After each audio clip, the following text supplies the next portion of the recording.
मैं प्रेस के माध्यम से आपको चुनौती देता हूं कि मेरी 100 एकड़ की जमीन आप जल्द से जल्द मुझे पता करके बताएं। आज मैं आप सब लोगों के माध्यम से प्रमुख रूप से उन्होंने जो मेरे ऊपर आरोप लगाया था उस विषय को लेकर मैं तथ्यात्मक रूप से आज प्रेस किया हूं और मैंने लीगल नोटिस दिया है।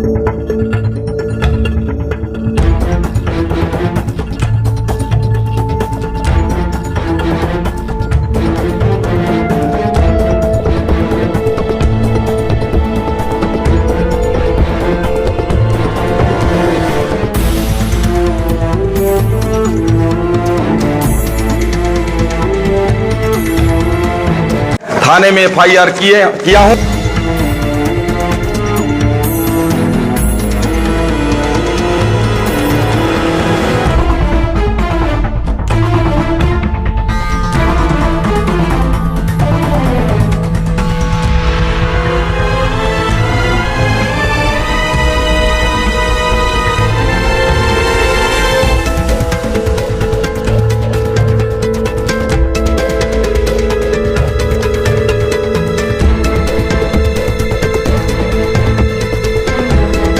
यदि इस पर कार्रवाई जल्दी पुलिस वाले नहीं करेंगे तो हम कोर्ट में जाएंगे, वहां से FIR कराएंगे और पूरी कानूनी लड़ाई लड़ेंगे।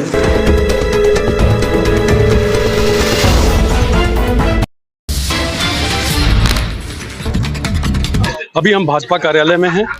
यहाँ पे पूर्व विधायक श्याम बिहारी जायसवाल ने एक प्रेस वार्ता को रखी है जिसमें उनके द्वारा आरोप प्रत्यारोप कई तरह के लगाए गए हैं। आइए हम उन्हीं से बात करते हैं। जी, आज प्रेस वार्ता जो आपके द्वारा रखी गई है किस संदर्भ में रखी गई है? जी, आपको नमस्कार और धन्यवाद, आपने हमसे बात किया है। अभी हमने प्रेस वार्ता किया है। विगत दिनों विधायक जी रायपुर में जाकर एक बड़ी प्रेस वार्ता उन्होंने किया था और उन्होंने मुझ पर 100 एकड़ जमीन फर्जी तरीके से, गलत तरीके से आदिवासियों का लूट के लेने का उन्होंने बातचीत जो कहा था उसके खिलाफ में हमने जो उनको मानहानि का नोटिस दिया, थाने में FIR के हेतु आवेदन किया है, उन सब बातों को मीडिया के सामने रखने के लिए आज का प्रेस वार्ता था।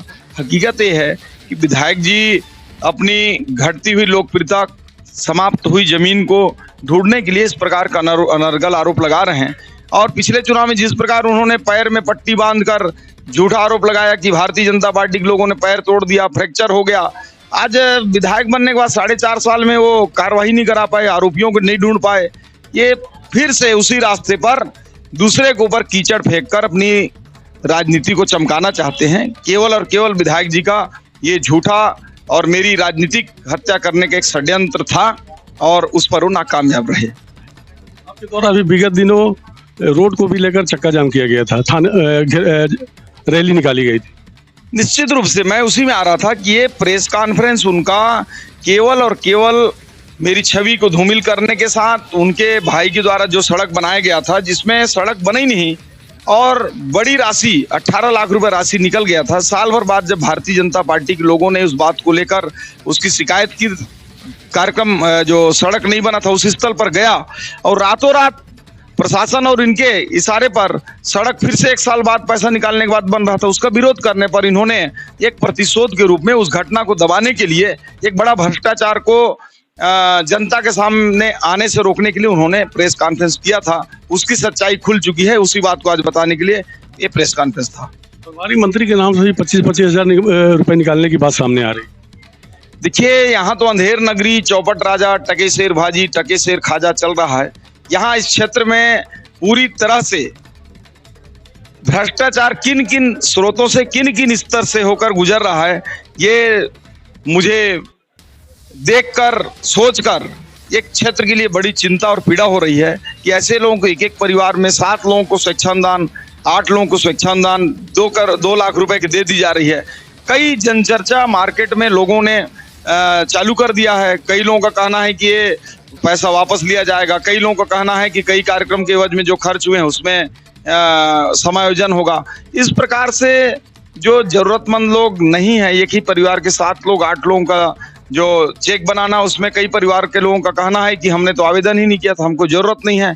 उसमें कई ठेकेदार का भी उसमें स्वेच्छादान है, कई जो है जो बड़े हाई प्रोफाइल उनके इर्द गिर्द रहने वाले हैं उनके लोगों का है। तो ऐसा लगता है कि एक बड़ा इसमें भी घोटाला भ्रष्टाचार की एक बू आ रही है। ये जांच का विषय है, जांच होना चाहिए। आप देख सकते हैं कि पूर्व विधायक ने कई तरह के आरोप और सफाइयां दी हैं। अब ये चुनाव का समय है, आरोप प्रत्यारोप का जारी है। अब देखने वाली बात होगी कि पूर्व विधायक श्याम बिहारी जायसवाल जी के द्वारा जो आरोप लगाए जा रहे हैं उसमें कितनी सच्चाई है। न्यूज प्राइम 18 के लिए राजन सिंह चौहान की रिपोर्ट।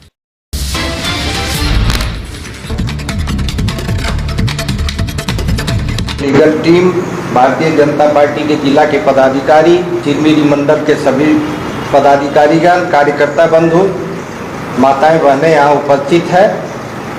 उसी विषय पर आज हमारे पूर्व विधायक के द्वारा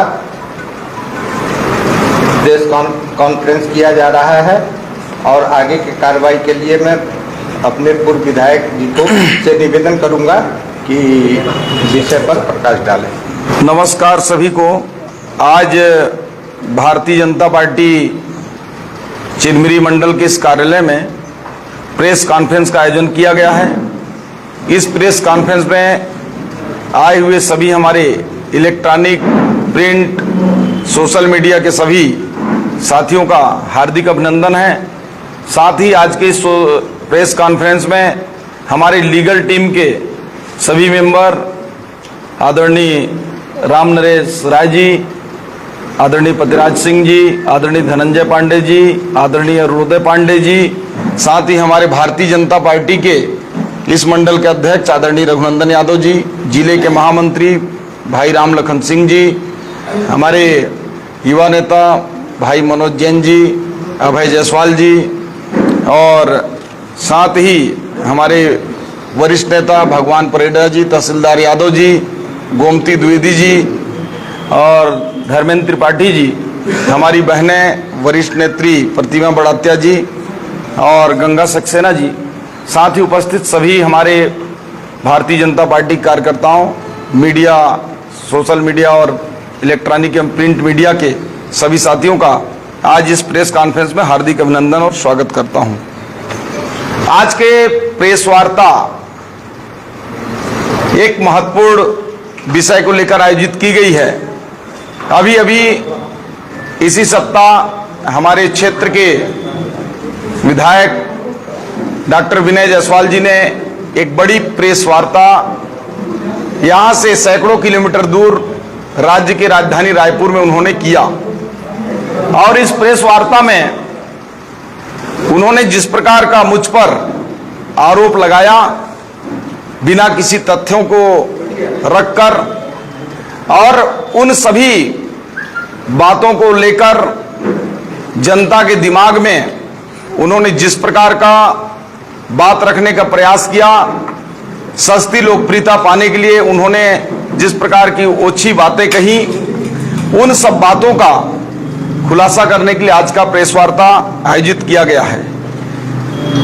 सबसे पहले मैं बताना चाहूंगा कि विधायक जी को प्रेस वार्ता करने की आवश्यकता क्यों पड़ी। 4.5 साल से ऊपर समय होने के बाद अचानक उनको कैसे ध्यान आया कि मेरी संपत्ति 100 एकड़ की जमीन, आदिवासियों की जमीन लूटने की बात, तमाम आरोप उनको 4.5 साल बाद कैसे याद आया। तो मैं बताना चाहूंगा सबसे पहले कि इसकी शुरुआत कुछ ही दिन पहले आपने देखा होगा कि भ्रष्टाचार की जो एक लंबी श्रृंखला में, चाहे वो अवैध कोयले का उत्खनन, चाहे वो अवैध रूप से क्लब के नाम पे शराब पिलाने का धंधा, अवैध रूप से कबाड़ के कारोबार में संलिप्तता, या तमाम ऐसे भ्रष्टाचार की जो श्रृंखला है, उसमें एक बड़ा प्रमाणिक दस्तावेज सहित ग्राम मंगोरा में आप सभी मीडिया वालों ने चलाया भी, उसको महत्वपूर्ण स्थान भी दिया कि 18 लाख रुपए की सड़क बिना बनाए उनके भाई के फर्म के द्वारा राशि निकाल ली जाती है, और उसको भारतीय जनता पार्टी के कार्यकर्ता और पदाधिकारियों ने जब उसका विरोध किया, उसमें मैं भी गया था, और उस बात को कैसे दबा सकें, ये पुराना सिस्टम जिस प्रकार से कांग्रेस की परंपरा रही है कि चुनाव के पहले जनता के दिमाग में गलत बातों को बैठाकर राजनीति करके सरकार बनाने की इनकी जो साजिश चलता है, उसी के तहत इन्होंने उस बड़े सड़क घोटाला को दबाने के लिए ये प्रेस कॉन्फ्रेंस बौखलाहट में किया। मुझे तो ऐसा लगता है कि वर्तमान समय में जो हमारे विधायक हैं, कहीं ना कहीं इस रोड घोटाले की बड़ी भ्रष्टाचार को जो प्रमाणिक रूप से है, सड़क बना नहीं 18 लाख रुपए निकाल लिया गया, उससे घबराकर मानसिक संतुलन खो बैठे, ऐसा मुझे लगता है। और मैं इस विषय में कहना चाहूंगा कि यदि विधायक जी को क्या पहले पता नहीं था कि 100 एकड़ की जमीन जो आदिवासियों का अवैध रूप से मेरे ऊपर हड़पने को उन्होंने आरोप लगाया, क्या छत्तीसगढ़ या भारत में संघीय ढांचे में कोई भी व्यक्ति सामान्य पिछड़ा वर्ग या अन्य वर्ग का आदिवासी की जमीन को अपने नाम से करा सकता है? यदि ऐसा सही था तो विधायक रहते 4.5 सालों तक उन्होंने एक भी जांच या उस पर कार्रवाई क्यों नहीं की? दूसरा चीज, यदि उनके संज्ञान में ऐसी कोई 100 एकड़ की जमीन का घोटाले का बात आया तो एक भी पीड़ित व्यक्ति, क्या किसी ने रिपोर्ट दर्ज कराई? क्या उन्होंने इस विषय में जांच कराई? और केवल कोर कल्पित आधार पर हकीकत यह है कि अभी सामने 4 महीने बाद चुनाव होना है और अपनी गिरती हुई लोकप्रियता और समाप्त हुआ जनाधार को किसी न किसी बहाने किसी के ऊपर दोषारोपण करके अपनी जमीन को बचाने के लिए उन्होंने प्रेस वार्ता किया है।